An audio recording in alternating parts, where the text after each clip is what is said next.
Good morning, students. Today I am here to continue with the chapter The Judiciary.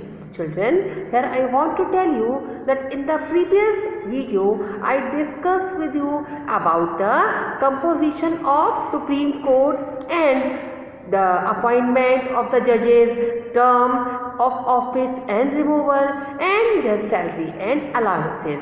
In this video, I am going to explain you about the powers and functions of the Supreme Court. So, listen carefully. Powers and functions of the Supreme Court can be discussed under the following categories. So, let us know about these categories. First, original jurisdiction, then appellate jurisdiction, advisory jurisdiction, guardianship of the constitution, guardian of the fundamental right, and as a court of record. So one by one we will know about each of the category. So first of all, let me tell you about the original functions, original jurisdiction of the Supreme Court. So what does it mean? Original jurisdiction means the authority of the Supreme Court to hear and settle the case in the first instance, means the cases which can be appealed directly in the Supreme Court, they are known as the original jurisdiction of the Supreme Court. So what type of cases are these? These are the cases, for example, the dispute between the Government of India and one or more state.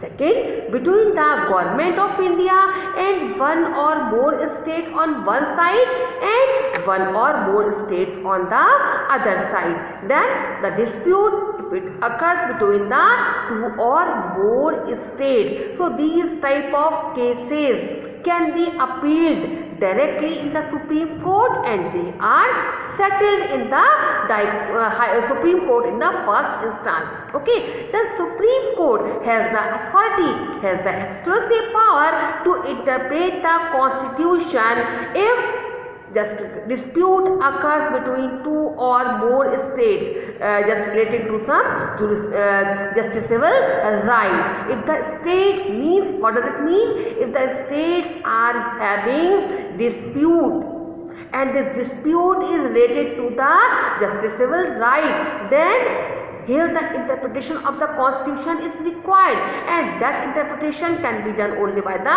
Supreme Court. At the same time, Supreme Court has been given the exclusive power to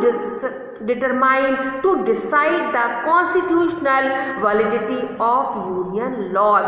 Okay children, so these are all the original jurisdiction. Apart from it, so Supreme Court it also has been given the powers to enforce the fundamental right. For that purpose, Supreme Court can issue certain writs. For example, habeas corpus, mandamus, prohibition, quo warranto, and certiorari. Okay, the Supreme Court has also got the exclusive and original jurisdiction to inquire into and decide all the doubts and disputes which occur in the election of the President and the Vice President of India. Means if any dispute, if any doubt occurs related to the election of the President and Vice President, then dispute will be sorted out, will be solved by the Supreme Court. So this was all about the original jurisdiction of the Supreme Court. Now children, let me tell you about the appellate jurisdiction. So Supreme Court, it is known as the highest court of appeal, means appeals against the decision of the lower court. They can be made in the Supreme Court. Okay, it can hear the cases of appeal from High Court, Civil Court and Criminal Court. In detail of these cases you will study in the 10th class. Okay. Now children, let me tell you about the advisory jurisdiction of the Supreme Court. So what does it mean? It means the President of the country, he or she may ask Supreme Court's opinion or advice on a question of law or fact. If this question is of public importance, then Supreme Court may give its opinion to the President. But what is important here? It is important here that the opinion of the Supreme Court, the advice of the Supreme Court is not binding on the President. Means Supreme Court gives its opinion or advice, but the President is not bound to follow that advice. It depends on him or her that he or she follows the advice or not. Okay children, now let me tell you about the Supreme Court as the guardian of the Constitution. Supreme Court has been given the responsibility to protect the Constitution. The Constitution of the country is the supreme law and it is above all men, matters and legislation. So Supreme Court has given the exclusive power to investigate the constitutional validity of the laws which are passed by the Parliament or the state assemblies. If any law made by the Parliament goes against the Constitution, then that law can be declared null and void by the Supreme Court. Okay, now so let us know about the Supreme Court as the guardian of the fundamental right.